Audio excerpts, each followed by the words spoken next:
வணக்கம்.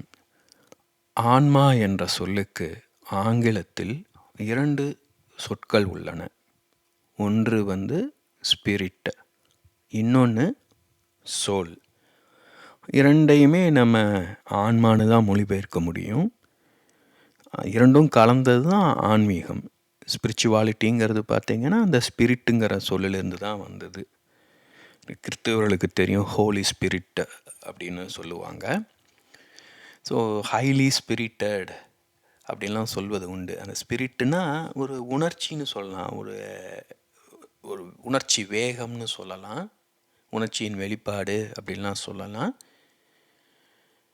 அது ஒரு பிரச்சனை என்ன அப்படின்னா, அந்த உணர்ச்சி எப்படிப்பட்டதாக வேண்டுமானாலும் இருக்க முடியும் இல்லையா? காமம், கோபம் இதுவும் கூட உணர்ச்சி தான். அப்போது ஸ்பிரிச்சுவாலிட்டி அப்படின்னு வரும்போது இதையெல்லாம் நம்ம கன்சிடர் பண்ணுறோமா? யோசிச்சு பாருங்க. அது ஆன்மீகம்னு வரும்போது நம்ம காமம், கோபத்தையெல்லாம் கருத்தில் கொள்வதே கிடையாது. அப்போது அது போன்ற தருணங்களை தான் நம்ம பலரும் அந்த சோல்ங்கிற வார்த்தையை பயன்படுத்துவோம். என்னளவில் நான் எப்படி சொல்லுவேன்னா, ஸ்பிரிட்டுங்கிறது ஒரு பண்படாத அந்த உணர்ச்சி வேகம்னு சொல்லலாம். சோல் என்பது பண்படுத்தப்பட்ட உணர்ச்சின்னு சொல்லலாம். கொஞ்சம் பொறுமையாக யோசிச்சு பாருங்க. இப்போ நீங்கள் ஒரு இசையை கேட்குறீங்க, நீங்கள் என்ன உணர்வீங்க? அது எந்த இசையை கேட்குறோங்கிறத பொறுத்து இல்லையா? ஒரு புல்லாங்குழலை கேட்கலாம், இல்லை ஒரு ட்ரம்ஸு, தார தப்பட்டை இதெல்லாம் எது வேணாலும் கேட்கலாம். ஸோ அது எப்படி நம்ம உடலில் செயல்படும்? புல்லாங்குழல் ரசித்து கேட்டோம்னா கண்ணீர் மல்குவோம். தார தப்பட்டை, ட்ரம்ஸ் போன்றவற்றை வாசித்தோம்னா நம்ம மீறி கட்டுப்பாடின்றி ஆடத் தொடங்குவோம். இப்போ அது 2மே அந்த ஸ்பிரிட்டும் சோலையும் சுட்டி காட்டுது. நான் பல இடங்களில் சொல்லியிருக்கேன், நம்ம உடலில் நிறைய உணர்ச்சிகள் தேங்கி கிடக்கு. அதுதான் உயிராற்றல். அது உறைந்து போய் கிடக்கு உடலில். அதுதான் நம்முடைய ஆழ்மனம். உடலின் இறுக்கங்கள் எல்லாம் அதை தான் சுட்டி காட்டுது. நம்ம உடல் எவ்வளவு இறுக்கமாக இருக்கோ அவ்வளவு ஆழ்மனம், உணர்ச்சிகள் நமக்குள்ளே புதைந்திருக்குன்னு அர்த்தம். பொதுவாக படிக்காதவர்கள், பாமரர்கள் பார்த்திங்கன்னா உணர்ச்சி வசப்படுபவர்களாக, உணர்ச்சி வேகத்தில் செயல்படுபவர்களாக இருப்பார்கள். இப்போ அவங்களிடம் அந்த ஸ்பிரிட்டை அப்படியே ராவாக, அதாவது உண்மையாக அப்படியே இருக்கும். இப்போ படித்தவர்கள் பார்த்திங்கன்னா உணர்ச்சிகளை கையாளும் திறன் கொண்டு இருப்பார்கள். அவர்கள் உணர்ச்சிகளை வேறுபடுத்த தெரியும். இது கோபம், இது காமம், இந்த இடத்துல கோபத்தை காட்டக்கூடாது, பொறுமையாக இருக்கணும் அப்படின்னெல்லாம் அவங்களுக்கு தெரியும். அப்போ அவங்க என்ன பண்ணுறாங்கன்னா, அந்த உணர்ச்சிகளை கட்டுப்படுத்தி புரிந்து கொண்டு அதை பண்படுத்தி மேம்படுத்துகிறாங்க. கோபத்தை நேரடியாக வெளிக்காட்டாமல் வேறு ஏதாவது மூலமாக வெளிப்படுத்துவது. இப்போ உதாரணத்துக்கு ஒரு கோபம் வந்தவுடனே ஒருத்தர் பிடிச்சி திட்டுவது, அடிப்பது, இதெல்லாம் படிக்காதவர்கள் செய்வது இல்லையா? படித்தவர்கள் அதெல்லாம் செய்ய மாட்டாங்க.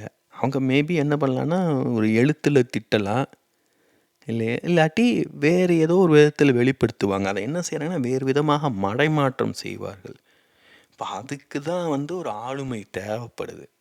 நம்மளோட ஆளுமை திறன் இருந்தது அப்படின்னா தான் நமக்குள் ஏற்படும் உருவாகும் உணர்ச்சிகளை நாம் கவனித்து அதை வேறு விதத்தில் திசை மாற்ற முடியும். நமக்கு ஆளுமை திறன் இல்லைன்னா நமக்கு உணர்ச்சி ஏற்படும்போது அதை அப்படியே நம்ம வெளிக்காட்டி கொண்டிருப்போம். இது ஆன்மீகத்துலேயும் நம்ம கவனிக்கலாம். பொதுவாக நம்ம கோவில்கள், அதாவது கிராமத்து பக்கத்தில் பார்த்திங்கன்னா அங்கேயும் கோவில்கள் இருக்கும். அந்த கோவில்களில் இருக்கும் கடவுள்களே நாம் தெய்வங்கள்னு சொல்கிறோம். அவை எளிய கடவுள்களாக இருக்கும். அவங்க பெருசாக பூஜை புனஸ்காரம், கோவில் இதெல்லாம் இருக்காது. பலியிடுவது இப்படின்னு சடங்கு சம்பிரதாயங்கள் எல்லாமே ரொம்ப எளிமையாக இருக்கும். அதை நம்ம ஸ்பிரிட்டோட இணைத்து கொள்ளலாம். நம்ம பெரிய கோவில்களில் இருக்கும் பெரும் கடவுள்கள், அவர்களை சோலோட ஒப்பிடலாம். ஏன்னா அவங்க அந்த சிறு தெய்வங்களில் இருக்கும் அந்த உணர்ச்சிகளை தான் இவங்க வேறு வடிவில் வெளிப்படுத்துகிறாங்க. அந்த சிறு தெய்வங்கள் அவங்க எந்த சூழலில் வாழ்கிறாங்களோ அந்த சூழலை தங்களை வெளிப்படுத்தி கொள்வார்கள். பெருந்தெய்வங்கள் மாறாக ஒரு பிரபஞ்சம் முழுக்க, ஒரு நாடு முழுக்க, ஒரு இனம் முழுக்க கருத்தில் கொள்வார்கள். இப்போ நாமளும் அப்படி தான் பார்த்தீங்கன்னா, நம்ம வளரும்போது நம்முடைய பக்குவமும் அதற்கேற்ப போல மாறும். நம்ம தொடக்கத்தில சுயநலமாக இருப்போம். அப்புறம் குடும்பத்தை மட்டும் பராமரிச்சுக்குவோம். நம்ம பலரும் குடும்பத்தை தவிர வேறு எதையும் யோசிப்பது கிடையாது. ஆனால் ஒரு உண்மையாக மனிதன் வந்து வளர்கிறான், மேம்படுகிறான், பண்படுகிறான் அப்படின்னா அவன் மெல்ல தன்னுடைய குடும்பத்தை கடந்து மற்றவர்களை பார்ப்பான். தன்னோட பசங்க மாதிரி மற்ற பசங்களை கவனிப்பான். இப்படி மெல்ல தன்னை வளர்த்து கொண்டே செல்லணும். அதுதான் இது சுட்டி காட்டுது. இதில் எது சரி தவறுன்னு சொல்ல முடியாது. அதாவது பெரும் தெய்வங்கள் எல்லாம் நல்லது, சிறு தெய்வங்கள்லாம் மோசமானது அப்படிலாம் கிடையாது. ஆன்மீகம் என்பதே வாழ்க்கையை நிம்மதியாக, நிறைவாக, எந்தவித குழப்பமும் இல்லாமல் வாழ்வதற்கான வழிமுறை தான். அதில் நம்மளுக்கு எது ஆறுதல் தருதோ, இதம் தருதோ அதை நாம் கடைப்பிடிக்கலாம். நான் இடங்களில் சொல்வது அதை கண்மூடித்தனமாக அப்படியே நம்பும்போது நமக்கு கிடைக்கும் அந்த ஆறுதல் வந்து ஆழமாக இருக்காது. அது ஒரு நம்பிக்கையின்பாலானதாக உருவானதாக இருக்கும். இப்போ நம்மளுக்கு அடிப்படையாக நம்மளுக்கு எது ஆறுதல் தருதோ அதை கடைப்பிடிச்சிக்கிட்டு அறிவை கொண்டு தத்துவம், உளவியல், பயிற்சிகள் போன்றவற்றை கொண்டு இன்னும் ஆழப்படுத்தி கொள்ளணும்.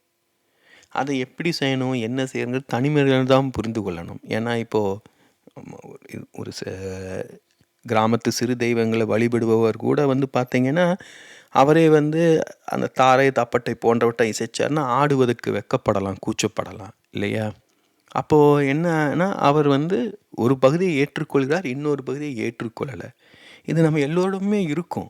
எல்லோருமே முழுமையான மனிதர்கள் கிடையாது. எல்லோருமே வளர வேண்டியது, கற்றுக்கொள்ள வேண்டியது நிறைய இருக்கும்.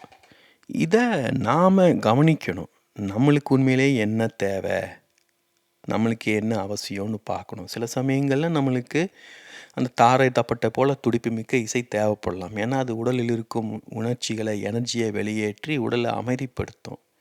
வேறு சில சமயம் புல்லாங்குழல் போன்ற மென்மையான இசையை கேட்டு கண்ணீர் மல்கலாம். அதுவும் நம்மளுக்கு தேவைப்படும்.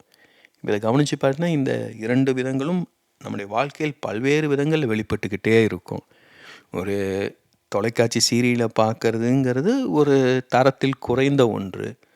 அதே ஒரு அழகான அருமையான ஒரு சினிமாவை பார்ப்பதுங்கிறது அது வேறுபட்ட மேலான ஒன்று.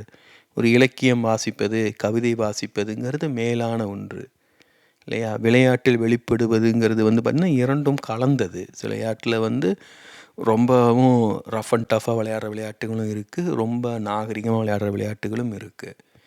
நம்ம வாழ்க்கையை கவனிச்சிங்கன்னா நம்ம எல்லோருமே இந்த 2ல் ஏதோ ஒன்றில் அதிக ஈடுபாடு கொண்டவராக இருப்போம். நம்ம பலரும் மென்மையாக நம்முடைய உணர்ச்சிகளை வெளிப்படுத்துவர்களாக இருக்கக்கூடும், அல்லது உணர்ச்சி தோணின உடனே அதை கட்டில்லாமல் வெளிப்படுத்துவர்களாக இருக்கக்கூடும்.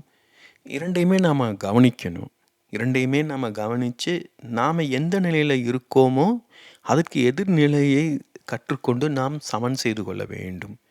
இப்போ உதாரணத்துக்கு நான் இயல்பில் ஒரு மென்மையான மனிதன். என்னுடைய பின்னணி, பின்புலம் எல்லாமே வந்து பார்த்திங்கன்னா ஒரு மென்மையான பின்புலத்தை கொண்டது. அதனால் நான் எனக்குள்ளே இருக்கிற கோபம், வன்முறை எல்லாம் ஒழிச்சு வச்சுக்கிட்டே தான் வாழ்ந்துக்கிட்டு இருந்தேன். அதை வெளிப்படுத்துவதற்கு எனக்கு ரொம்ப பயம் இருந்தது.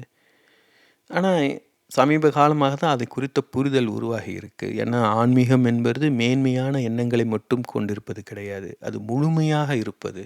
நம்மிடம் இருக்கும் தவறுகள், பிழைகள், குறைகளும் சேர்ந்தது தான் நாம். அதை தவிர்க்கக்கூடாது. அப்போ அதன் அடிப்படையில் நான் புதிய ஆன்மீக மரபுகளை கற்றுக்கொண்டு எனக்குள்ளே இருக்கும் அந்த ஒரு கோபம், பொறாமை இது எல்லாத்தையும் மடைமாற்றி முழுமையாக நான் மாறிட்டுருக்கேன். இப்போ நம்ம இதை கவனிக்கணும். ஏன்னா இல்லாட்டி ஏதோ ஒரு விதத்தில் நம்முடைய வாழ்க்கை நிறைவில்லாதது போல் இருக்கும். ஏன்னா நம்ம உணர்ச்சி வசப்பட்டு எதையுமே செஞ்சுக்கிட்டு இருந்தோம் அப்படின்னா நமக்கு நல்ல நண்பர்கள் இருக்க மாட்டாங்க, நல்ல உறவு இருக்காது, நல்ல வேலை இருக்காது, எதையும் ஒழுங்காக கவனம் செலுத்த முடியாது, கற்றுக்கொள்ள முடியாது. அதே சமயம் நாம் நன்மை மேம்படுத்துவதிலேயே கவனம் செலுத்தணும் அப்படின்னா அப்பவும் வந்து நாம் நல்ல மனிதர்களை இழந்து விடுவோம். வாழ்வின் முக்கியமான விஷயங்களை கவனிக்காமலே போய்விடவும் கூடும். இதையெல்லாம் கவனித்து நம்மளுக்கு என்ன தேவைன்னு பார்த்து தனி மனிதர் தங்களை தாங்களே சரி செய்து கொள்ள வேண்டும், சீர் செய்து கொள்ள வேண்டும். ஏன்னா நம் வாழ்க்கை நம் தேர்வு, நம் வாழ்க்கை நம் பொறுப்பு.